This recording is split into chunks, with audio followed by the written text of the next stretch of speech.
It really creates a weird pressure that almost is always going to lead to them turning you down. There's a moment in almost every cold call where the agent panics and asks for the appointment too soon, but the ones who actually get the yes, they do something almost nobody notices. How do you think that person's going to be like, I got to hang up on Galen right now because, he's just trying to pitch me something. He pitched nothing. No pitch, no push, just 5 straight minutes of a stranger talking about their kitchen, their roof, the kids they raised in that house. And somewhere in all of that, all of these things are easy questions without asking them for a sale.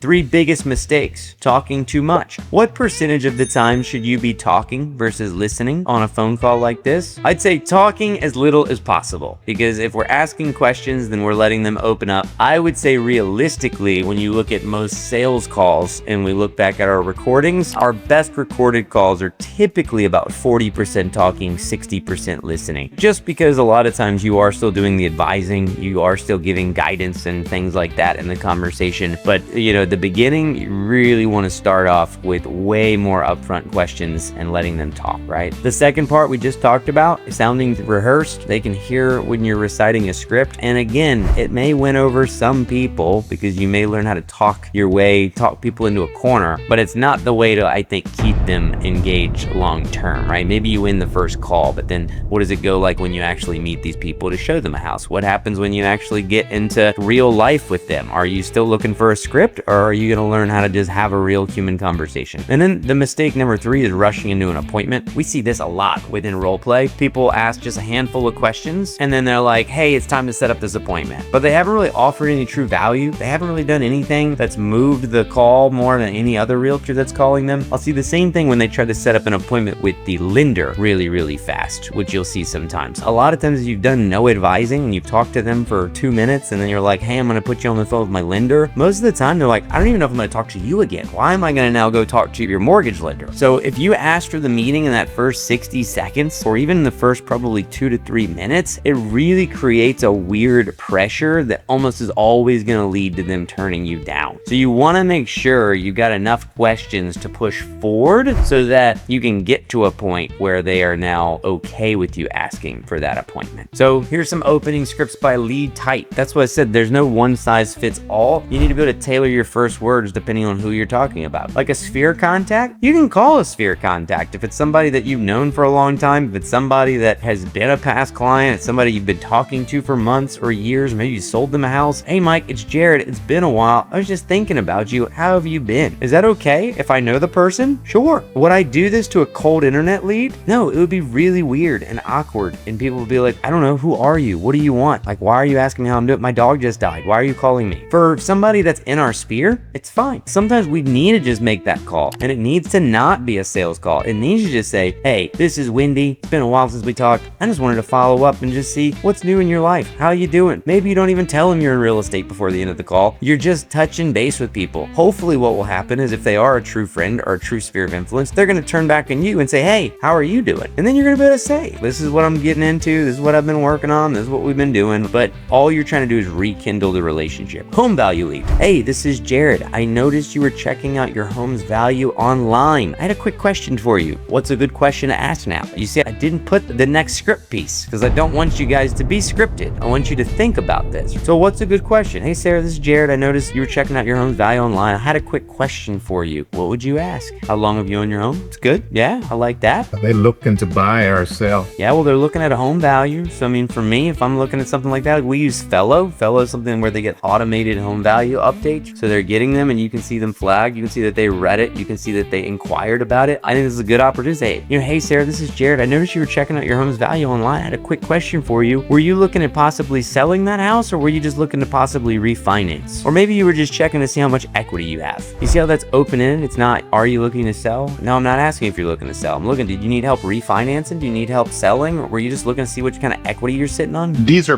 the majority of all the calls I make, and I generally will see that they got like a home value for 600,000. So I usually say, hey Jared, I saw that you get your home value for 600,000. Let me ask you real quick, is it higher than you thought? Is it right where you thought it would be, or is it a little low? And 85% of the time they're just like, it's a little low. And I'm like, oh, it's a little low. And I'm like, well, you know, it's an automated thing. It's kind of similar to the way a Zillow is set up. For the most part, for me to get you something really dialed in, as I have to see it. But since we said it's a little bit low, tell me about the house. What have you done recently so that I can kind of just amend it right now while we're on the phone? And then that's when they go into like, well, I did my kitchen, I did my roof, the windows and stuff like that. And then that just gets them to kind of talk about their house. See, that's how you know Galen's a pro, because at any point in any of that, did he ask if they were even looking to sell? Not at all. It's a conversation, you see? Now, do you think that person's gonna be like, I gotta hang up on Galen right now because, you know, he's just trying to pitch me something? He pitched nothing. Now, again, the pitch will come. Don't get me wrong, but don't you think they're gonna trust Galen after 5 minutes on the phone with them after they've told him everything that they've done to their house and how long they've been there and they've raised their kids there and they love the neighborhood and they've done all these things? Right now, Galen can say, man, that's amazing. You've lived a good life in that house. You're looking at values. Were you looking at just trying to refinance, or were you thinking about actually maybe moving on to something else? And why do I want the refinance thing? Well, I own a mortgage company, so I'm making sure that I'm asking that question too, because if they say, no, I'm not looking to sell at all, I really just wanted to maybe pull some money out now that rates are changing or this or that, I want to be there for that too. Yeah, that's usually my pivot, because after they start telling me all the things about the house and say, well, it sounds like you're looking to refinance, because I know you're not looking to sell this thing. It sounds amazing. But we do own a mortgage company. We would love an opportunity. And then it's at that point where they stop doing, oh, no,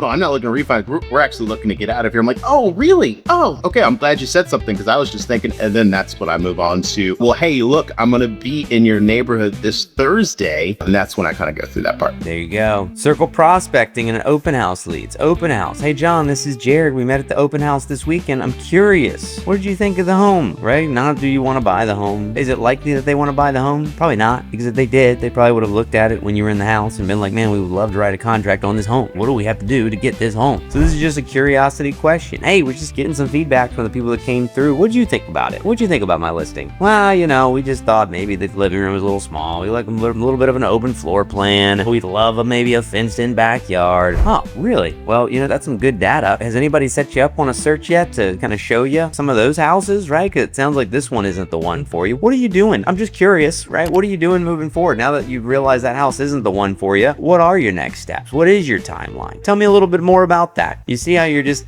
curiously asking for more information, right? It doesn't have to be scripted. Circle prospecting. Hey, Susan, this is Jared. We just listed a home nearby and I wanted to ask you something. What would be a good question to ask? Or could you say something like, do you have any friends or family that want to move into the neighborhood? Yeah, 100%. You could. Just listed a home nearby. I wanted to ask you something. You know anybody else looking to move into the neighborhood right this second? We've had a little bit of interest, but I think someone could get a good deal. Do you know anybody that would love to be your neighbor? Do you have anybody that you would love them to be your neighbor? Anybody you like, you'd love to live in your neighbor? You know, there's only like 3 houses down from you, so you have anybody that you'd love to live on the street with you? Because we're looking for people right now. Or how long have you been in the neighborhood, right? You know, I'm trying to sell this house right this second. I just had a question. You know, I'm trying to drum up more traffic. What's the neighborhood demographic look like to you? See how you just think about it a little bit more? And now what does this person think? Okay, I don't think they're trying to sell me something. It's only they're trying to sell this other house, and yeah, I do want good neighbors. So yeah, I'll tell them about my ideal neighbor. I'll tell them about the people I like. I'll tell them about the people I don't like. I usually just, you know, Jared, neighbors sell houses. Is there anyone that you know that I don't know that might be looking to move into this area? As they're thinking, I generally will say, you know, oftentimes when I have people over, there's someone says, I love this neighborhood and I always want to keep in mind. Is there anyone that you've had this conversation with say, oh, well, yeah, you know, Derek, he did come over and he would be a great neighbor. They're always just looking for someone in their own like little network. I like that one. I also will say, you know, I stole the one from Harnsberger about, you know, oftentimes when a house comes on the market, usually 2 others are going to pop up. Have you given any thought to when you would like to move? That's sometimes a little more direct than some people like, but you know, that often works depending on your skill set and the personality. Yeah, 100%. And even if you don't ask for their listing, right? It's like, you know, I just listed the home nearby. I wanted to ask you something. Normally when one goes up on the market, 2 more are coming. We just had multiple contracts on this one. I've got a handful of agents that are still looking for clients right now. Do you know anybody else in the neighborhood that's thinking about maybe putting something out there? Because I'm trying to do the best job as I can as a realtor right now and find my people that missed out on this one, a house in your neighborhood. What is the demographic like? What are your neighbors like? How long have you been there, right? All of these things are easy questions without asking them for a sale.